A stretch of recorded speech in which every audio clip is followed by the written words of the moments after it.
Muli ay isa pong mapagpalang araw sa ating lahat. Sa episode pong ito ay aking sasagutin ang tanong ng isa pong kababayan nating Sabadista. At ito po ay mababasa sa aking comment section. Narito po ang kanyang katanungan. Bakit pinalitan ninyo ng linggo ang Sabat? Ang Sabat ay ikapitong araw ng isang linggo. Bago po natin sagutin yan, ay alamin po muna natin ang kanilang basihan ng pangingilin ng Sabat. Mababasa po sa Exodo, Kabanatang 20, talatang 8 hanggang 11 ang ganito. Lagi mong tandaan at ilaan para sa akin ang araw ng pamamahinga. 6 na araw kang magtatrabaho at tapusin mo ang dapat gawin. Subalit ang ikapitong araw ay para kay Yahweh na iyong Diyos. Ito ay araw ng pamamahinga. Sa araw na ito'y huwag magtrabaho ang sinuman sa inyo. Kayo, ang inyong mga anak, mga aliping lalaki o babae, ang inyong mga alagang hayop, ni ang mga dayuhang nakikipamayan sa inyo. 6 na araw kong nilikha ang langit, ang lupa, ang mga dagat at ang lahat ng nasa mga ito. Ngunit namahinga ako sa ikapitong araw. Kaya't ito'y aking pinagpala at inilaan para sa akin. So ang pangingili ng Sabat ay tunay nga po na ipinag-utos ng Diyos. Ito ang ikapitong araw sa isang linggo. At ito nga po ay araw ng Sabado. Subalit, para mas maunawaan po natin ang konsepto ng talata, ay dapat po nating malaman kung sino ba ang kausap dito ng Diyos at para kanino ang utos.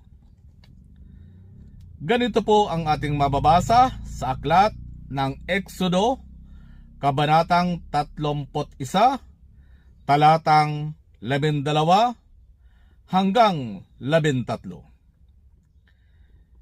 Sinabi ni Yahweh kay Moises, sabihin mo sa mga Israelita na ipangilin ang araw ng pamamahinga, sapagkat ito ang magsisilbing palatandaan sa inyo at sa inyong mga salinlahi na kayo'y aking pinili para maging bayan ko.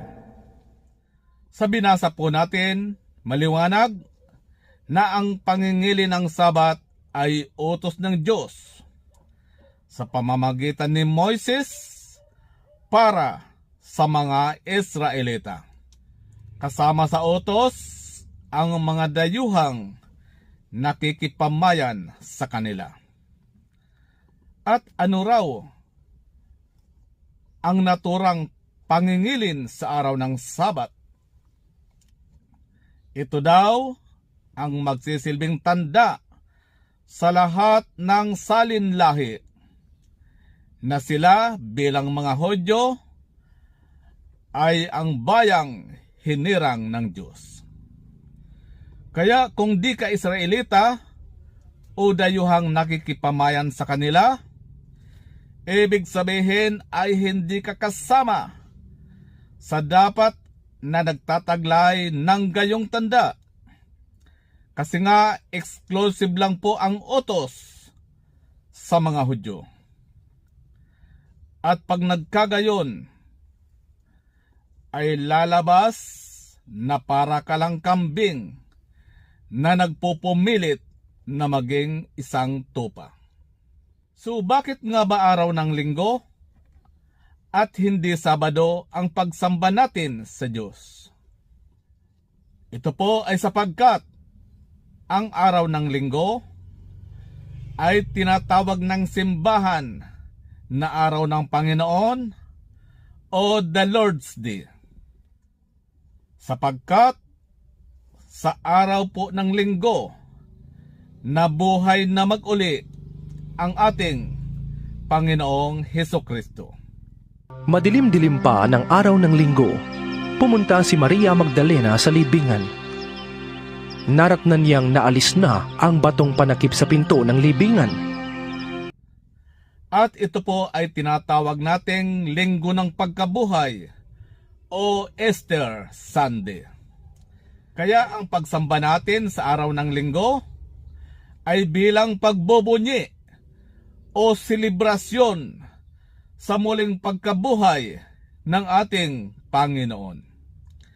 At hindi dahil inilipat ng Katoliko ang Sabat sa araw ng linggo.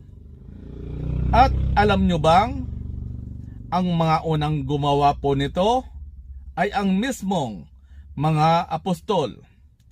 Dahil linggo din po sila nagkakatipon-tipon gaya ng araw kung saan ay nagpakita sa kanila ang Panginoong Hesukristo. Kinagabihan ng araw ng linggo, ang mga alagad ay nagkakatipon. Nakasara ang mga pinto ng bahay na kanilang pinagtitipunan dahil sa takot nila sa mga Hudyo. Dumating si Jesus at tumayo sa gitna nila. Sumainyo ang kapayapaan, sabi niya. At linggo rin po ginagawa ng mga apostol ang pangangaral at pagkahati-hati ng tinapay. Ito po ay mababasa natin sa mga gawa, Kabanatang 20, talatang 7. At ng unang araw ng Sanlinggo, nang kami nangagkakapisan upang pagputol-putulin ang tinapay, si Pablo ay nangaral sa kanila na nag-aakalang umalis sa kinabukasan at tumagal ang kanyang pananalita hanggang sa hating gabi. Yan po ang biblikal na basihan kung bakit sumasamba at nagkakatipon ang mga Kristiyanong Katoliko sa araw ng linggo. Pero ang tanong, ang mga Kristiyano ay saklaw pa rin ba ng kautusan ni Moises sa Lumang Tipan?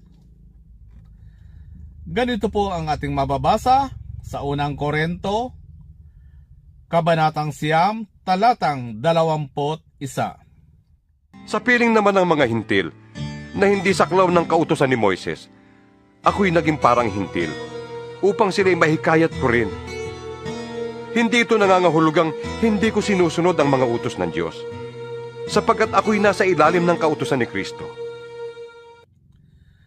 So dito po ay sinasabi na ang mga hintil ay hindi nasaklaw ng kautusan ni Moises. At tayo po ay nabibilang sa pangkat ng mga hintil, sapagkat tayo naman po ay hindi mga Hudyo. Kaya maliwanag po ang sinasabi ng talata na ang mga hintil ay hindi saklaw ng kautusan ni Moises. Kaya invalid po sa mga Pilipino o sa mga di-Hudyo na mangilin ng Sabat na nakalaan lamang para sa mga Hudyo. At maliwanag ding sinasabi dito na ang mga Kristiyano, gaya ni Pablo na dating hentil, ay nasa ilalim na ng kautusan ni Kristo. Kaya sa mga Sabadista, masasabi ba ninyong kayo'y mga Kristiyano, gayong kayo ay nasa ilalim pa rin ng kautusan ni Moises? At kung paanong ang mga Kristiyano ay hindi nasaklaw ng kautusan ni Moises, ang ating Panginoong Hesukristo ay lalong hindi saklaw ng pangingilin ng Sabat. Yan ang dahilan kung bakit kahit na araw ng Sabat ay madalas na pumupunta siya sa mga sinagoga at nagtuturo, nagpapagaling ng mga may sakit, at nagpapalayas ng mga inaalihan ng demonyo, na bawal gawin ni numan tuwing araw ng Sabat.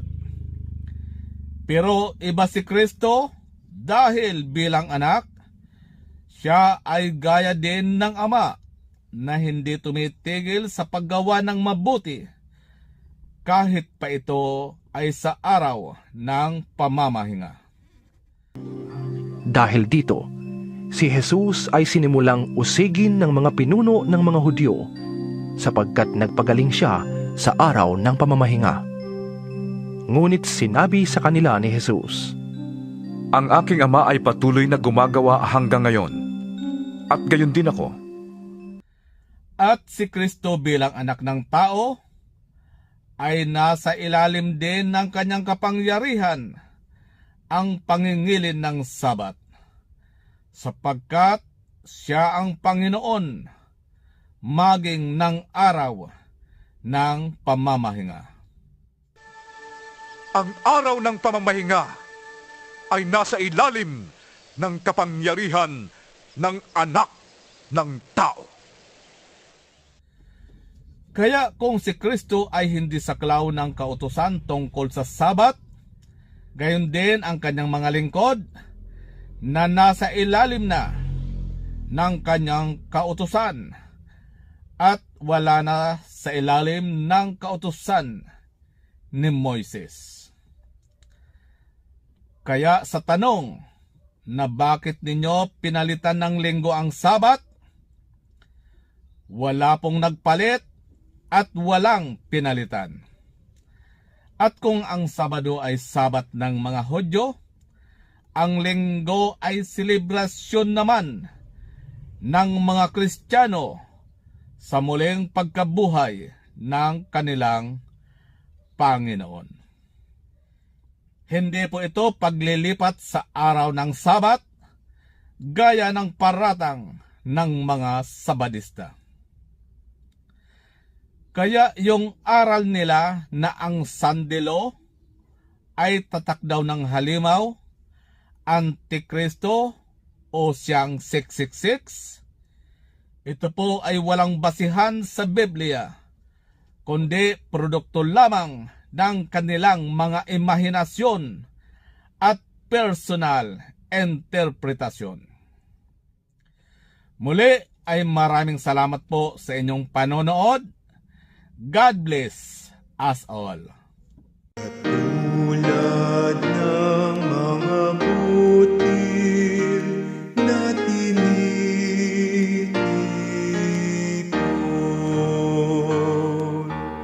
upang maging tinapay na nagbibigay buhay, kami nawa'y matipon din at maging bayan mong giling.